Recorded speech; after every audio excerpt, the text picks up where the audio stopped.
¿Qué clase de gobierno tiene México? Según la Constitución Política de los Estados Unidos Mexicanos, promulgada el 5 de febrero de 1917, el país es una república democrática, representativa y federal integrada por 31 estados libres y soberanos, y un distrito federal o capital, sede de los poderes de la Federación. Los gobiernos de las entidades federativas y de la Federación se dividen en tres poderes: ejecutivo, legislativo y judicial. ¿Cuáles son los tres poderes federales del Gobierno de México? Son el Ejecutivo, Legislativo y el Judicial. ¿Quién representa cada uno de los tres poderes federales? El Poder Ejecutivo Federal reside en la Presidencia de la República. Es ejercido por el presidente, que este mismo es jefe de Estado y de gobierno al mismo tiempo. Desde el 2012, este cargo es ejercido por Enrique Peña Nieto. El Poder Legislativo reside en el Congreso de la Unión, que se divide en dos cámaras. La primera, que es la Cámara de Senadores, que es el que viene siendo el Senado. La otra, que es la Cámara de Diputados, que esta viene siendo la Cámara Baja. El Poder Judicial recae en la Suprema Corte de Justicia de la Nación y en un conjunto de tribunales inferiores y especializados. La Suprema Corte está formada por 11 ministros, los cuales son elegidos por el Congreso de la Unión. La duración del cargo de ministro de Suprema Corte es de 15 años. ¿Cuáles son los tres poderes que tiene cada uno de los estados de México? El artículo 49 de la Constitución divide al gobierno en tres poderes: el legislativo, el ejecutivo y el judicial. Esta división mantiene el equilibrio del poder. ¿Cómo están representados cada uno de los poderes estatales? El poder ejecutivo es ejercido por el presidente. El poder legislativo reside en el Congreso de la Unión, que se divide en dos cámaras, la Cámara de Senadores y la de Diputados.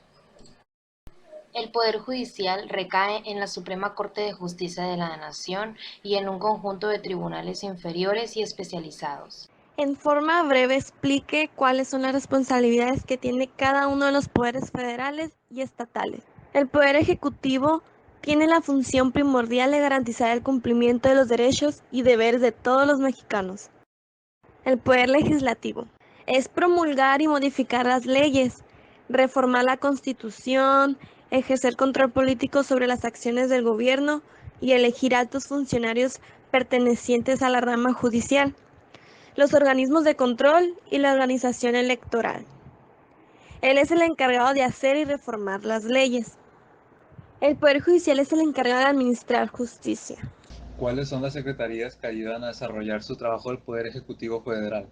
Secretaría de la Defensa Nacional, Secretaría de Marina, Secretaría de Hacienda y Crédito Público, Secretaría de Desarrollo Social, Secretaría de Medio Ambiente y Recursos Naturales, Secretaría de Energía, Secretaría de Economía, Secretaría de Educación Pública, Secretaría de la Función Pública, Secretaría de Salud, Secretaría de Trabajo y Previsión Social, Secretaría de Desarrollo Agrario, Territorial y Urbano, Consejería Jurídica del Ejecutivo Federal, Procuraduría General de la República. Clases de leyes que tenemos en México según el poder que las elabora. Leyes materiales y leyes formales, leyes generales y leyes específicas, leyes forzosas y leyes no forzadas, leyes categóricas e hipotéticas. Las leyes generales son concebidas, elaboradas y promulgadas para regir situaciones corrientes aplicables a la generalidad de las personas y casos. Son normas que se refieren a clases de sujetos y ocasiones determinadas. Normalmente las leyes tienen este carácter, pues son hechas para regular y regir situaciones generales dentro de la convivencia humana. Las leyes especiales son creadas para regular situaciones particulares, es decir, van dirigidas a resolver un hecho individual o particular. Constituyen un conjunto de normas que específicamente van dirigidas a un determinado sujeto y a ocasiones específicas. Nombre de 6 leyes federales. Constitución Política de los Estados Unidos Mexicanos, Código Civil Federal, Código de Comercio, Código de Justicia Militar, Código Federal de Procedimientos Civiles, Código Federal de Procedimientos Penales. ¿De qué trata cada una de las siguientes leyes? Ley de impuestos sobre la renta. Establece las disposiciones preliminares que se aplican generalmente en materia de dicho impuesto y fija los tratamientos que corresponden a personas morales y físicas. Ley de impuesto valor agregado. explica quiénes están obligados al pago de este impuesto, también dice las tasas vigentes en el país y regiones fronterizas. Además explica las actividades que están grabadas y exentas para producto de impuestos. Ley Federal de Trabajo. Muestra cómo se deben pagar los impuestos y las obligaciones que tienen las empresas y las bases de ellas. Código Fiscal de la Federación.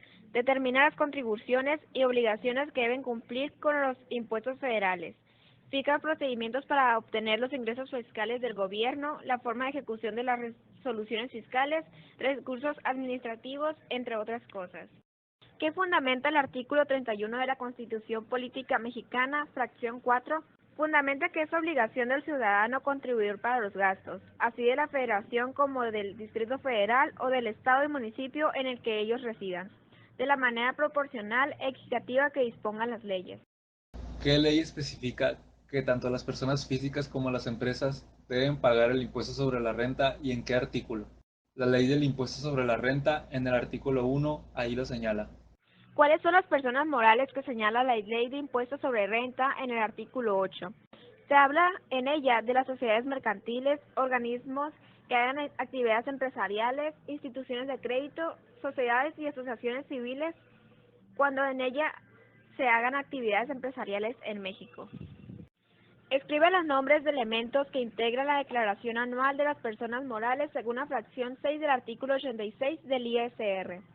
La declaración anual debe tener el resultado fiscal del ejercicio o la utilidad gravable, el monto del impuesto y debe ser en las oficinas autorizadas con un límite no mayor de 3 meses. Este debe incluir la utilidad fiscal y el monto del PTU.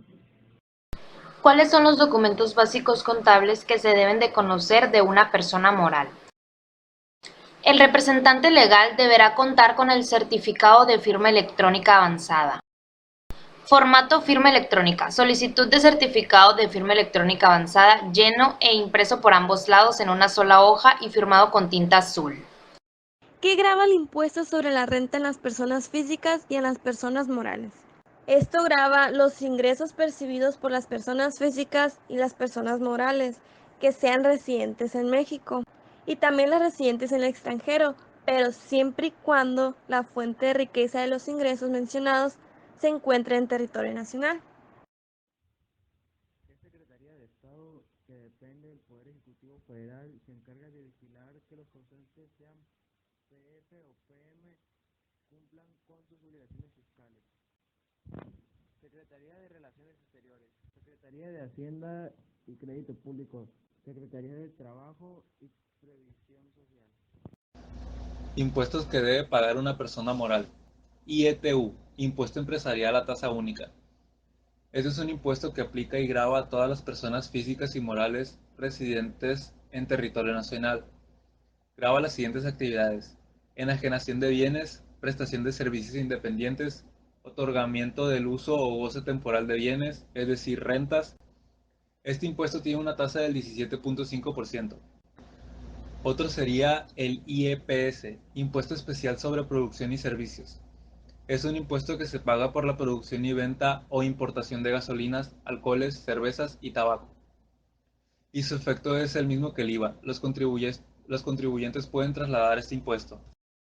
Por último, el IVA, Impuesto al Valor Agregado. Es el impuesto más importante en México, ya que prácticamente todos los ciudadanos contribuyen a él. Es un impuesto que se paga por la mayoría de los productos en el mercado. Y como compañía se tiene doble obligación: cobrarlo y pagarlo. Es decir, como contribuyentes, este es un impuesto que se traslada, ya que a Hacienda solo se le paga aquel IVA que exceda del cobrado al que hemos pagado.